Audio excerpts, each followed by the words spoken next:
3, 2, 1. Gravando. Tudo bem, pessoal? É um prazer estar falando aqui com vocês do 8º Oncologia Integrada.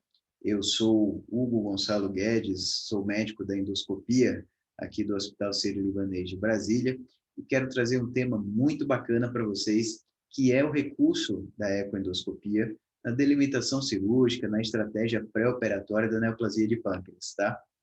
Vejam só, pessoal, quando a gente está falando de um procedimento, né, de uma propedêutica perioperatória, que aí envolve aquele momento da até a incisão abdominal ou o acesso à cavidade abdominal e a identificação da neoplasia de pâncreas, nós temos alguns recursos que vão desde métodos minimamente invasivos, como a ressonância abdominal pré-operatória, o recurso da colangiorressonância, até métodos invasivos durante o próprio ato cirúrgico, como a exploração manual, o ultrassom convencional ou o ultrassom laparoscópico. E, eventualmente, se a gente não tem esses recursos de ultrassonografia no intraoperatório, podemos usar aí a ecoendoscopia como também um recurso pré-cirúrgico na identificação dessas lesões. Vejam um trabalho interessante que fala de 80 pacientes com insulinomas que foram avaliados por diversos exames e tivemos aqui uma grande sensibilidade de métodos não invasivos para a ecoendoscopia e para o ultrassom intraoperatório. A grande questão é que nem sempre nós temos esse recurso de ultrassom intraoperatório, então ficamos aí com a ecoendoscopia. E ainda vale lembrar alguns detalhes.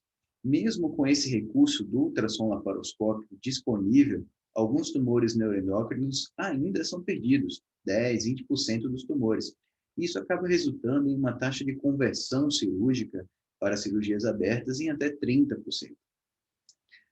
Tudo se dá pela dificuldade da identificação dessas lesões. E o ultrassom endoscópico, a ecoendoscopia, nos ajuda bastante nesse cenário. A taxa de detecção, normalmente, dos tumores pancreáticos é acima de 90% com a ecoendoscopia.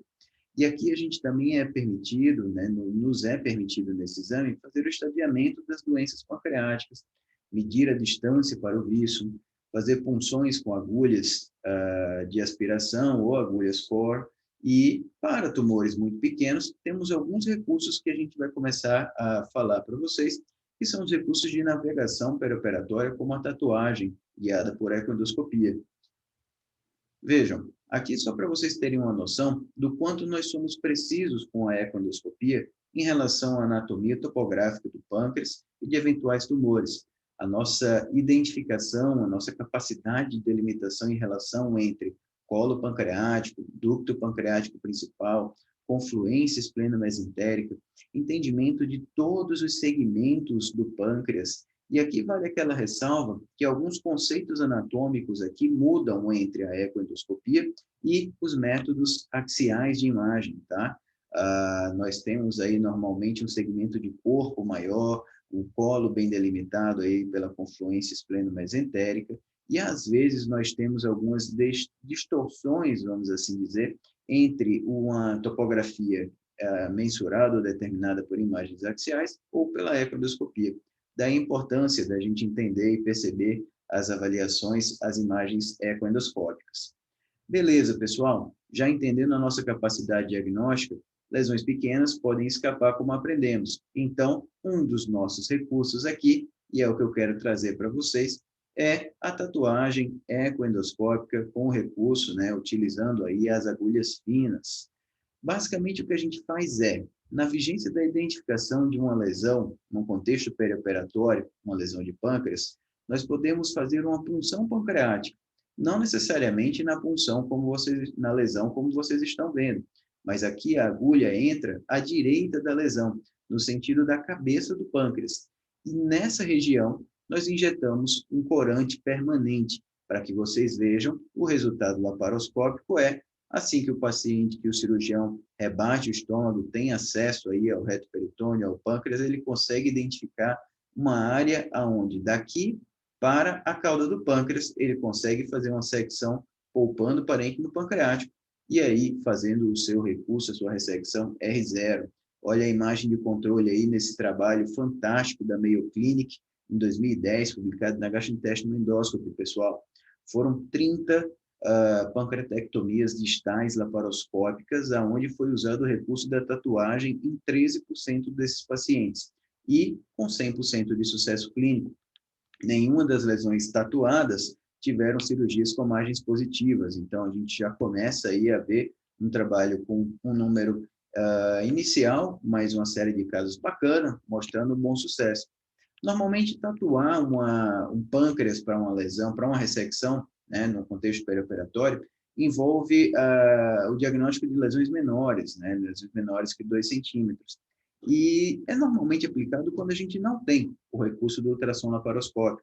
Infelizmente, essa ainda não é a realidade para vários serviços. Então, essa é uma propedêutica interessante que torna democrática a identificação e ressecção de lesões. E a ideia é sempre preservar o parênquima pancreático, evitar aquela insuficiência exócrina.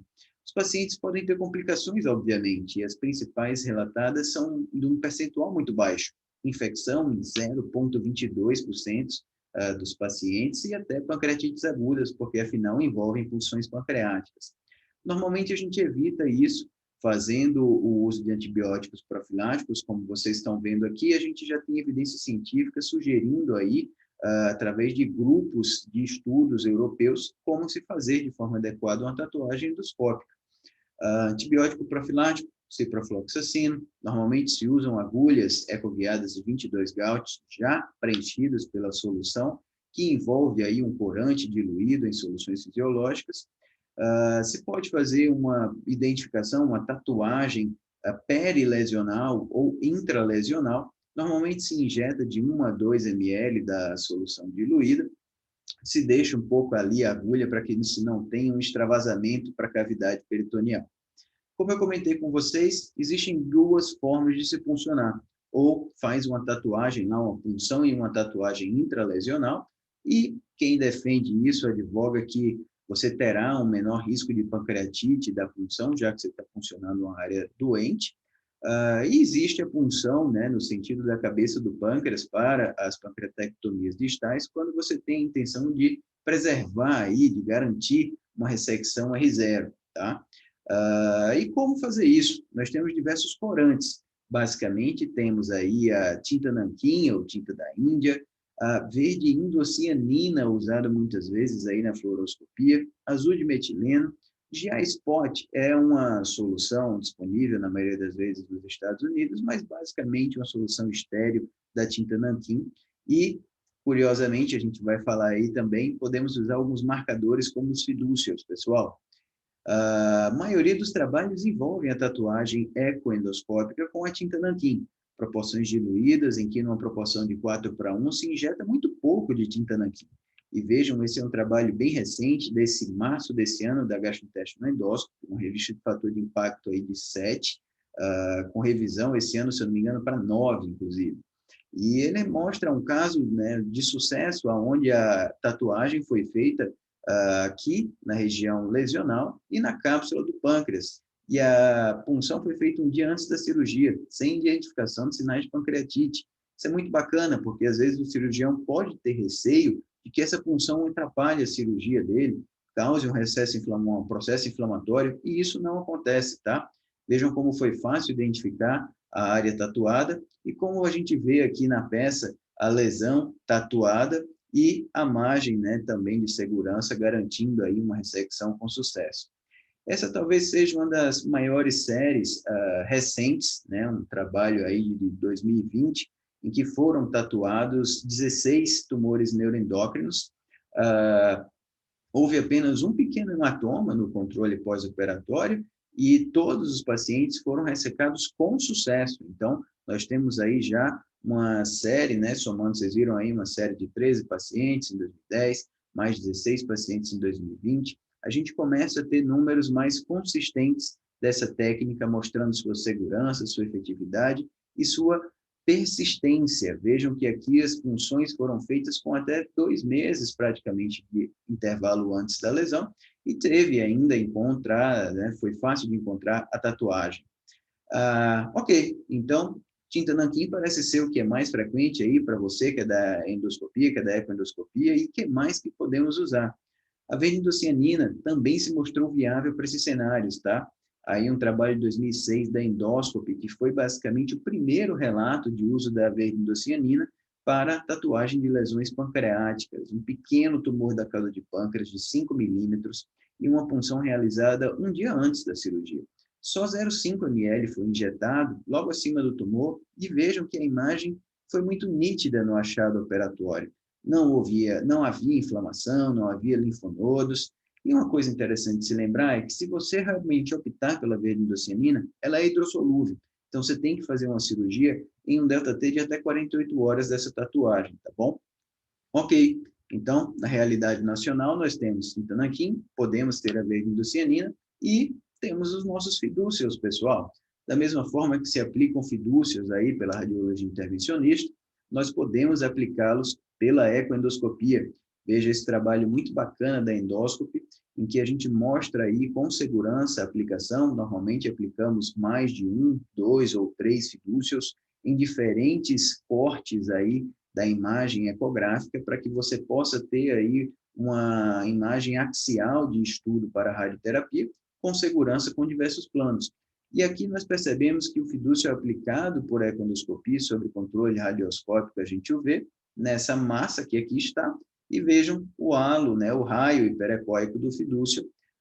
Esse trabalho mostrou que pelo menos 2 fidúcios eram aplicados em cada ponto. Aqui, na laparoscopia, era identificado o fidúcio, a região, através de um controle de radioscopia. Era assim onde se fazia a tatuagem, né? A marcação perioperatória. Aqui vocês veem um stapler no pâncreas, onde mostra que o fidúcio está inserido na lesão e a lesão está contida na área de ressecção. Então, o controle da anatomia mostra da mesma forma o fidúcio implantado aqui na lesão. Vejam, pessoal, uma coisa interessante que talvez nem todo mundo tenha o conceito, apesar de fidúcio ser geralmente de titânio, de ouro, ele não é caro e é um recurso viável. Esse trabalho mostrou que foi usar o custo de um fidúcio era praticamente $80 por um pacote de 5 fidúcios. E era fácil, ele é fácil de ser liberado por ecoendoscopia. Vocês podem usar desse recurso com mais frequência, tá? Usem e abusem de nós nesse cenário. É muito fácil de ser identificado pela fluoroscopia, pelo controle da ecoendoscopia, e não tem nenhum risco de extravasamento de cavidade e atrapalhar a interpretação, tá bom? É isso, então a gente está chegando aqui para solidificar as nossas informações. Lembrem-se que, apesar de serem técnicas interessantes, a gente tem como limitação aí ainda a falta de alguns estudos de maior qualidade de evidência.